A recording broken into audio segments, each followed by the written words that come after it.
고등학교 시절 치열하게 공부하기로 둘째가라면 서럽다는 주인공을 만나러 가는 길. 네, 공부왕국 제작진입니다. 예, 안녕하세요. 어서 오세요.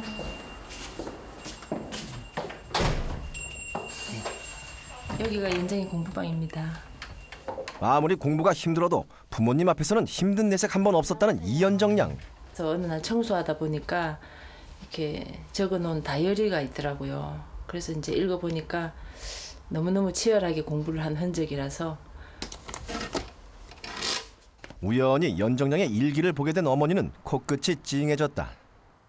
열심히 공부해도 오르지 않는 성적에 대한 고민부터 의지가 약해질 때마다 스스로를 채찍질하는 내용까지 연정 양의 치열하게 공부한 흔적이 고스란히 남아있었기 때문이다. 이제 고등학교 1학년 때부터도 공부를 열심히 해보려고 노력은 많이 했어요. 근데 처음부터 제가 공부를 이렇게 잘했던 건 아니었어요.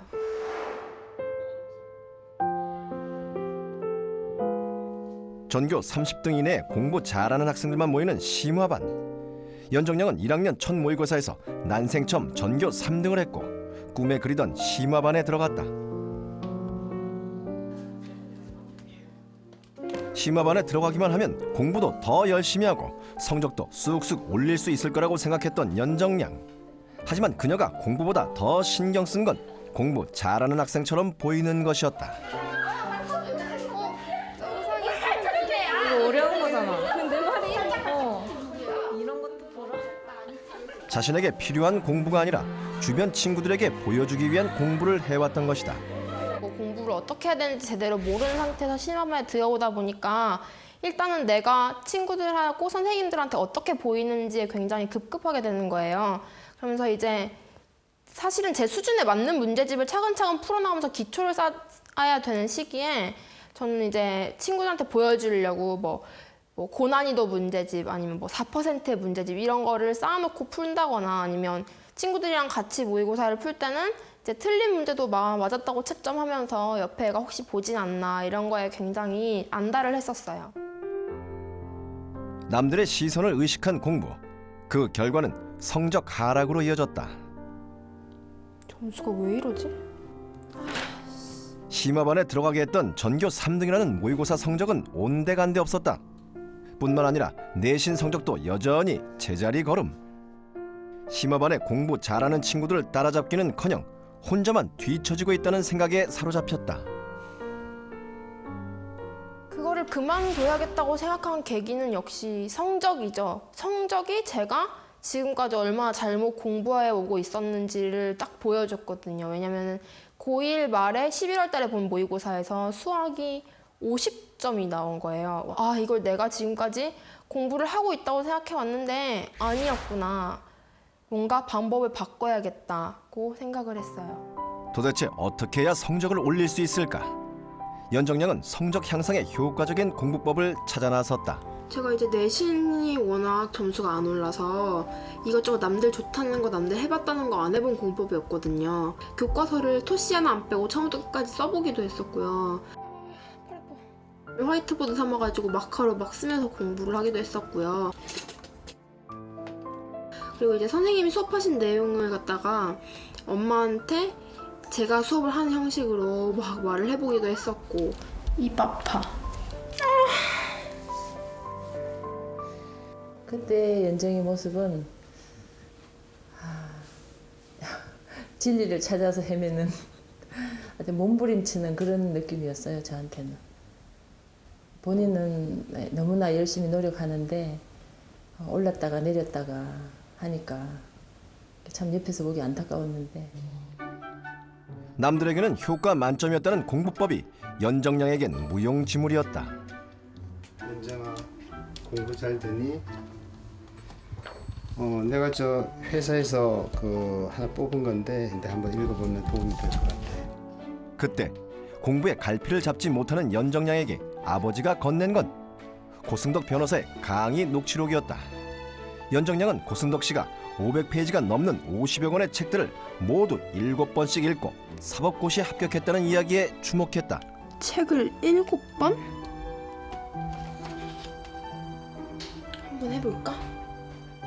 오승적 씨 강연하신 내용이 쭉 적혀있는데 거기에 보니까 고시 패스를 하시면서 그냥 패스하신 게 아니고 고시 때 쓰는 교과서를 전부를 7번을 읽으시고 고사장에 들어가셔서 고시를 붙으셨더라고요. 그래서 그걸 보면서 지금까지 내가 한 공부는 정말 아무것도 아니구나 라는 충격을 받았던 것 같아요. 이런 분도 7회독을 하는데 그럼 나는 7번 해가지고는 결코 그런 레벨을 성취하지 못하겠구나 생각을 해서 아 그럼 나는 3번을 더 봐서 10번을 봐야겠다. 그런 각오를 다졌죠. 2학년 1학기 첫 번째 중간고사를 앞두고 10회독 공부법을 적용해 보기로 한 연정양. 하지만 중간고사를 치르는 총 11과목을 모두 10회독 한다는 건 결코 만만한 일이 아니었다. 10회독의 가장 큰 고비는 바로 1회독. 시작부터 고비였다.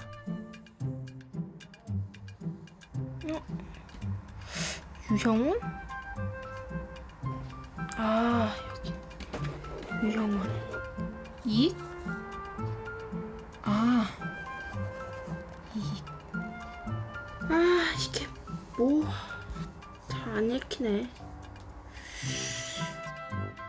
아무것도 없는 상태에서 교과서만 놓고 책을 읽기 시작하려니까 이게 말이 안 되는 거예요. 첫 문장 읽고 그 다음 문장으로 넘어가기도 힘들고 왜 그래서 어떻게 되었다 이러면은 왜 이게 그래서 이거지? 라고 의문이 한 페이지에도 수십 개씩 생기는 거예요. 분명히 수업 시간에 배운 내용인데도 단어의 뜻이 기억나지 않거나 이해가 되지 않는 부분이 한두 가지가 아니었다. 교과서를 기본으로 모르는 것이나 궁금한 점은 가지고 있는 모든 문제집의 설명을 참고해 빠짐없이 보충했다. 교과서에서 자세히 설명하지 않는 부분도 모두 옮겨 적어 이해를 도왔다.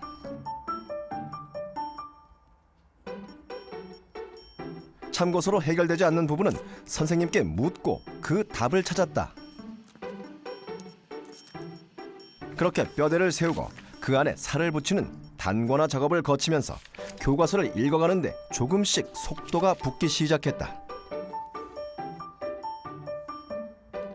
처음 10회독을 시작을 했을 때 첫 1회독은 대략 12일 정도가 걸렸어요.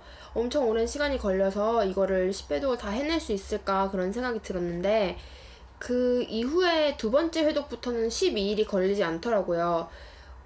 거의 5일 정도 굉장히 시간이 단축되는 거를 제가 느낄 수가 있었어요. 그래서 세 번째 회독을 할 때는 약 3일 정도 만에 전 과목 회독을 마쳤거든요. 그렇게 회를 거듭해 갈수록 효율이 늘어가고 시간도 줄어드는 거를 경험을 하면서 아 이거 10회독도 할 수 있겠구나 그런 생각이 들었어요. 이전까지의 시험에서는 참고서 요약 정리를 외우는데 급급해 전체 흐름은 늘 놓쳤었다는 연정양. 하지만 5회독을 하면서부터 변화가 나타나기 시작했다. 교과서의 내용뿐만 아니라 시대별 흐름까지도 파악할 수 있게 되었다. 이 부분은 근대 태동기의 정치 부분인데요. 청나라랑 조선의 대외 관계에 대한 내용이 나와요. 근데 이제 이 정치 부분에서는 청나라가 국력이 크게 신장이 된 다음에 우리나라 학자들 중에서도 청나라를 무조건 배척하지만 말고 적극적으로 배워보자는 북학론을 제기하는 사람들이 나왔다. 이렇게 하고 여기서 서술이 끝나버리거든요. 그러니까 이 북학론의 내용이 배우자는 거 말고 정확히 어떤 내용인지, 그리고 이 북학론이라는 걸 제기했던 사람들이 과연 어떤 사람들인지 이런 거에 대한 설명이 전혀 하나도 나오지 않는단 말이에요. 근데 이제 뒤쪽으로 넘어가서 근대 태동기의 문화 부분을 보면 청나라의 문물을 적극적으로 수용하여 부국강병과 이용후생에 힘쓰다고 주장한 사람들을 이용후생 학파 또는 북학파라고도 한다. 이렇게 자세한 설명이 나오고 이 사람들이 누구인지, 그래서 유수원, 그리고 후반에 넘어가서 홍대용, 박지원, 박재가 이런 사람들이 누구인지 정확하게 나오고 그들의 이론까지도 정확하게 서술이 되어서 나오는 걸 볼 수가 있어요. 5회독 정도까지 하면 이 내용이 머릿속에서 한 덩어리로 붙어서 재구성되는 거를 알 수가 있어요. 오해독을 하고 나니 모르는 내용이 거의 없을 정도가 됐다. 하지만 연정량은 그만두지 않았다. 자신이 목표한 10회독을 달성하기 위해 열심히 노력했다.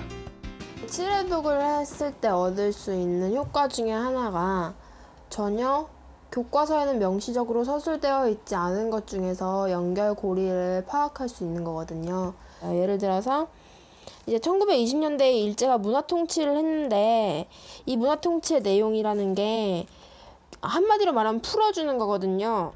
교원의 제복과 칼차기를 폐지하고 제한적으로나마 언론과 출판 집회 결사를 허용하고 뭐 참정권을 부여했다 이런 식으로 풀어주는 게 나오는데 이제 1980년대 때 전두환 정부가 했던 정책에도 이거랑 비슷한 메커니즘이 발견이 돼요. 중앙정보부를 국가안전기획부로 바꾸었고 통행금지를 해제시켰고 중고등학생들의 교복과 두발 자유화를 하고 이런 거를 발견하게 되면 이게 혹시 문제에 나올 수 있지 않을까? 그런 생각을 하게 되고 실제로 문제 그대로 출제된 경우도 많고요. 드디어 7회독. 이쯤이면 시험 범위의 모든 내용을 줄줄 외울 정도로 완벽히 이해가 됐다. 하지만 전 과목 10회독은 결코 쉬운 일이 아니었다. 처음에 10회독 하려고 각오를 한 거랑은 좀 다르게 시험 기간이 너무 촉박해서 7회독까지만 간신히 마치고 2학년 첫 중간고사를 봤어요. 결국 연정량은 목표로 했던 10회독을 끝내지 못했다. 아무리 열심히 공부해도 오르지 않던 성적. 그러나 이번엔 달랐다. 10회독을 성공을 하지 못하고 7회독까지만 했는데도 전교 2등이라는 결과가 나온 거잖아요. 그래서 저는 그때 어떤 생각이 들었냐면 고승덕 씨가 굳이 천재였기 때문에 저런 결과가 나온 게 아니구나. 7회독법 자체가 정말 효과가 있는 방법이구나. 그런 것도 느꼈고 그거 말고 또한 나도 정말 하면 되는구나. 내가 지금까지 올바른 공부법을 못 찾아서 그렇지 찾기만 하면 되는구나. 그런 생각을 했어요.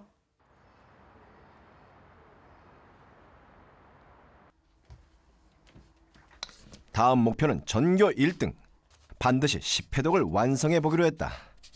무엇보다 중요한 것은 치밀한 계획과 시간 관리였다. 기말고사를 총 5일간 봐요. 그러면 각각 보는 과목들이 있는데 25일에는 26일에 보는 체육, 정권, 문학을 공부를 해요. 그리고 21일 날에는 마지막 날 시험 보는 생물과 한국지리를 역순으로 공부를 해줘요. 그러면 5일의 사이클이 생기는데 이 사이클을 그 전주에 한 번 더 반복을 해줘서 여기서 2회독, 여기서 2회독, 여기서 3회독 해서 총 10회독을 완성을 시켜야 돼요. 이날부터 수업을 시작한다 라고 하면 이날 배운 내용을 복습을 해줘야 되거든요. 이틀째에는 1일째 배운 거랑 2일째 배운 거를 복습해주고 모두 복습을 해줘요. 3일의 사이클이 생기는데 이 사이클을 이런 식으로 반복을 해 나가다 보면은 3회독이 완성이 돼요. 10회독의 핵심은 바로 반복 학습. 그날 배운 건 반드시 그날 복습하고 전날 배운 것까지 누적해서 복습했다.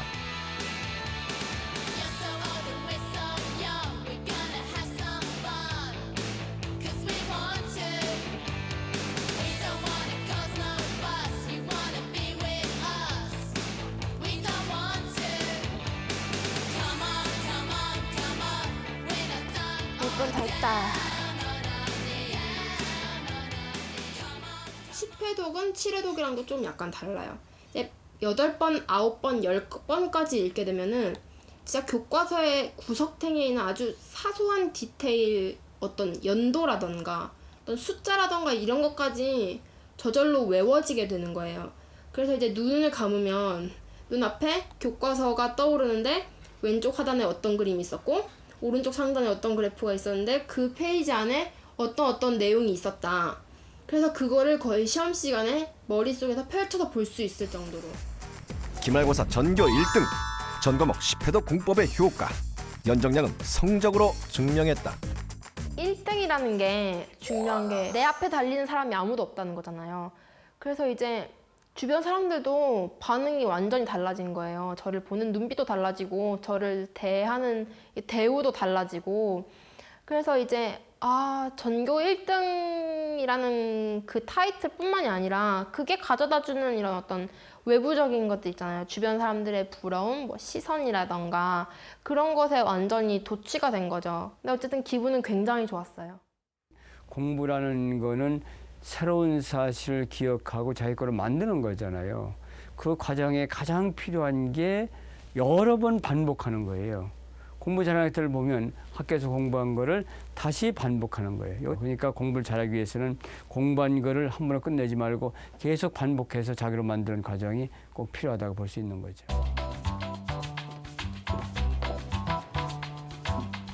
대학생이 되어서도 연정량은 고등학교 후배들과 친밀한 관계를 유지하고 있다. 후배들은 공부와 관련된 크고 작은 고민들이 생기면 가장 먼저 연정량을 찾는다.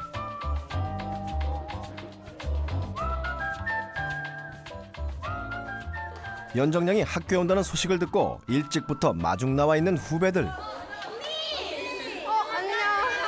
안녕 오랜만이다. 수련아, 기영아 잘 지내고 있어? 네, 너무 힘들어요. 이렇게 마음을 이렇게 추스리면 혼자 공부하는 건 고독하고 외로운 일이다. 그것을 누구보다 잘 아는 연정량은 자신의 경험담을 들려주며 후배들을 격려하곤 한다. 문제가 너가 잘 푸는 게 이렇게 나온다. 할 수 있어. 그리고 언어 지나면 사실 수리부터는 별로 안 떨려. 지극히 평범했던 나도 해냈으니 너희도 당연히 할 수 있다. 연정량이 후배들에게 가장 해주고 싶은 말이다. 요번에 연세대학교 경제학부에 들어갔고 너희 선배 언니 반갑게 맞이고 좋은 시간 되었으면 한다.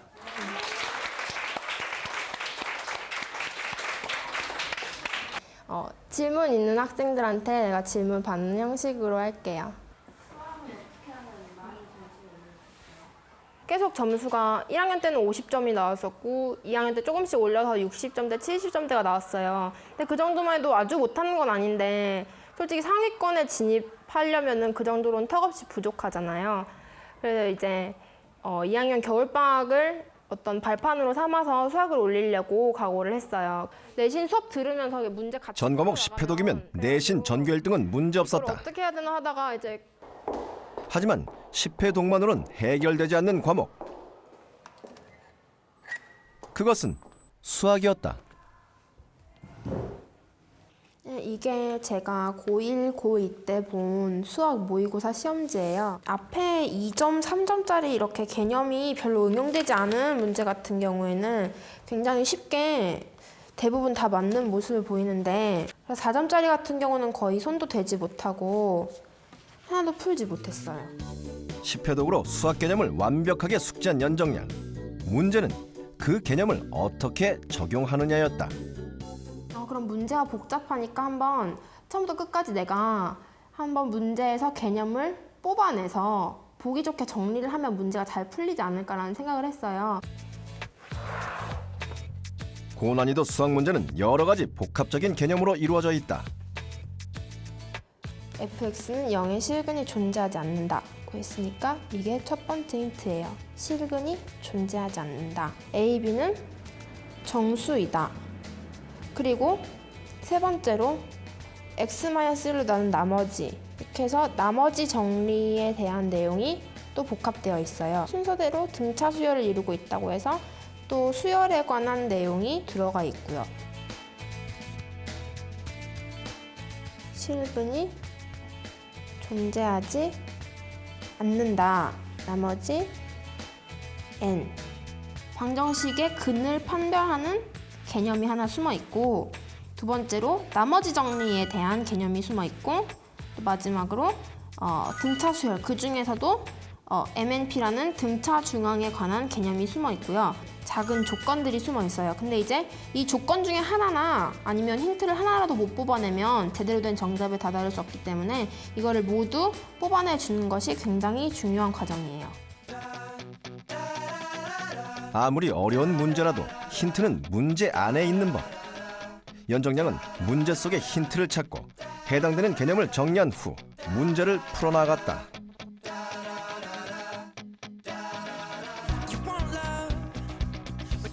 이전에는 손도 대지 못하던 문제들을 모두 풀 수 있게 된 연정량. 3일에 한 권씩 고2 겨울방학 동안 오로지 수학에만 매달렸다.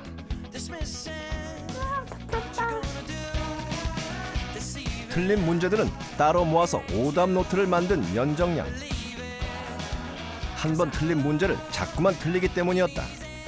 오답 노트의 문제들을 반복해서 풀면서 문제 유형 파악은 물론 실수도 줄여나갈 수 있었다.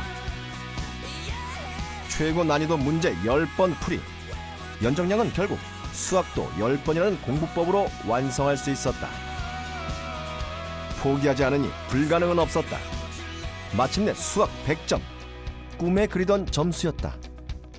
6월, 9월 평가에서는 만점을 받았거든요. 근데 그때 시험이 난이도가 굉장히 어려워서 거의 표준 점수가 180, 170 몇 가지 올라갔을 텐데도 그렇게 어려운 문제를 이렇게 정말 열심히, 이게 연정이 손을 보면 알겠지만 진짜 공부를 많이 해서 손이 다 이 수학 잡을 때 연필 잡은 데가 다 이렇게 다 동그랗게 이렇게 알이 다 베겼었어요. 그래서 되게 가슴이 아팠었어요. 그거 볼 때 제가. 그래서 얘가 진짜 열심히 했구나, 수학 공부를. 2학년 때까지는 못 푸는 문제가 굉장히 많았어요. 손을 대도 못 풀거나 아니면 시간이 모자라서 못 풀거나 그런 문제가 많았는데 그날은 뭔가 다른 거예요. 문제를 푸는데 이제 못 푸는 문제가 없는 거죠. 이 문제도 풀 수 있고 저 문제도 풀 수 있고 제 힘으로 모든 문제를 다 풀 수 있는 거예요. 일단 저는 거기서 채점을 굳이 하지 않고도 됐다는 느낌을 받았어요. 근데 이제 채점을 하고 나서 100점이라는 걸 알게 됐을 때는 정말 세상에 하면 안 되는 거는 없구나. 진짜 그야말로 없구나 라는 생각을 했고 수능 때까지 이거를 어떻게 지켜나갈 것인가 거기서 다시 골머리를 앓게 됐어요.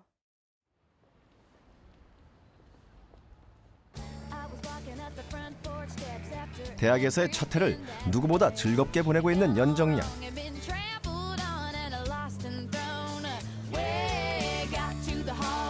대학에서는 공부보다 즐거운 일도 많지만 손에서 책을 놓지 않는 습관은 대학생이 되어서도 여전하다. 열심히 공부해서 꼭 이루고 싶은 확실한 목표가 있기 때문이다.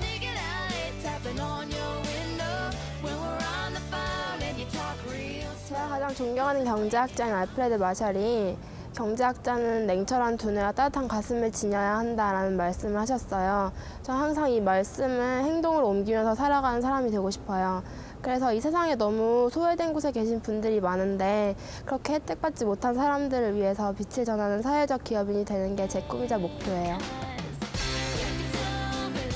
입시라는 경주를 하다 보면 때론 넘어지고 때론 좌절도 한다.